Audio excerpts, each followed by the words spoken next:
So I've gotten a request to work problem 8 and problem number 10 on the test review.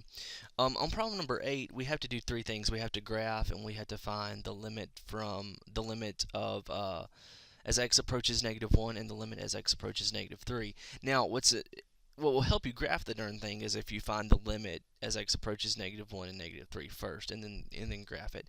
The graph is actually A, and I'll come back and explain it in just a second.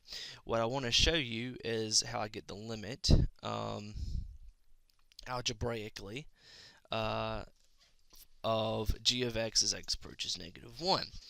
Okay, so as x approaches -1, that's direct substitution. So I would say the limit of g of x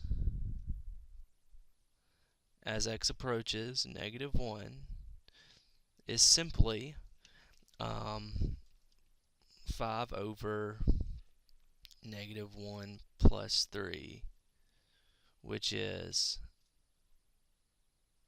5/2. Okay, so that's the answer to this part right here. It says simplified fraction, so let's do a nice simplified fraction. Now it says it wants us to find the limit of g of x as x approaches -3. We'll see when we do direct substitution,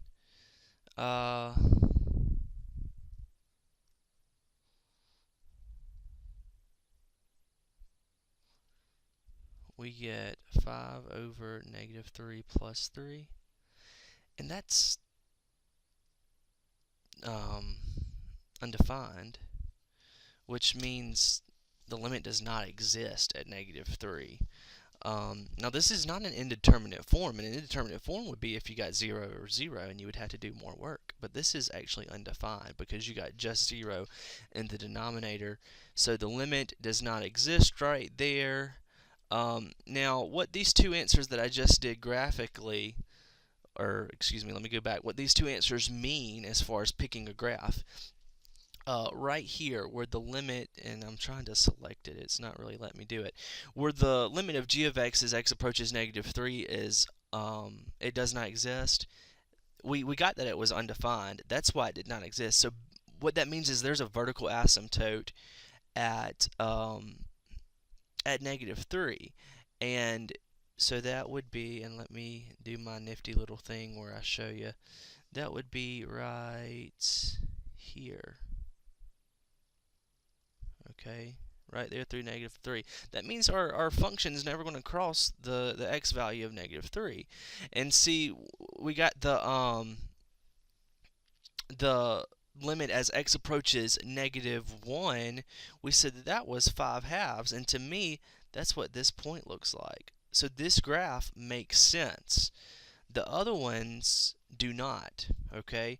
Because, for instance, this one does not have that point that I just said, that point -1 5/2. It doesn't have it. Okay, it does have that asymptote, but it doesn't have the point -1 5/2. This one's asymptote's at +3, and D's is as well. So that's why those aren't the answer. Now let's skip on over to number 10. Number 10 is pretty fun. You have the limit of f of x as x approaches c from the right, okay, and it says that c is 2. Well, let's look at this darn thing.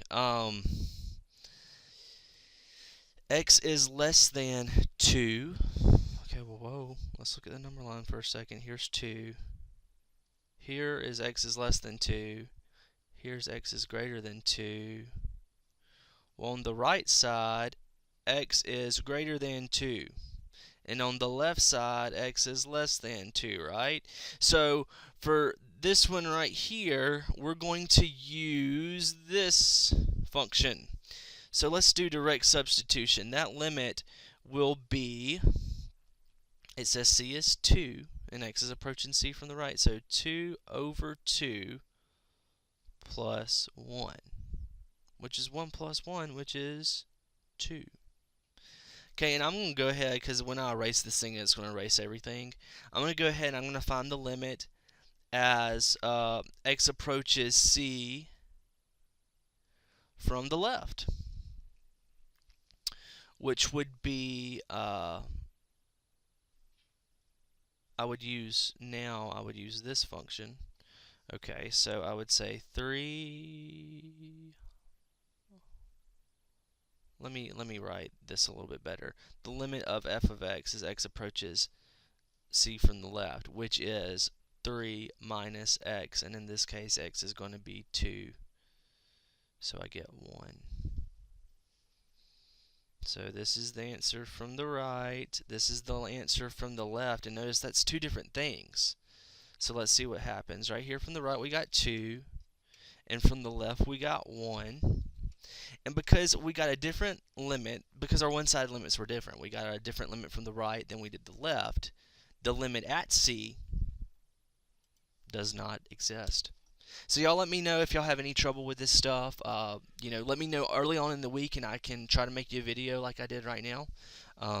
But take care, and get that test scheduled for me.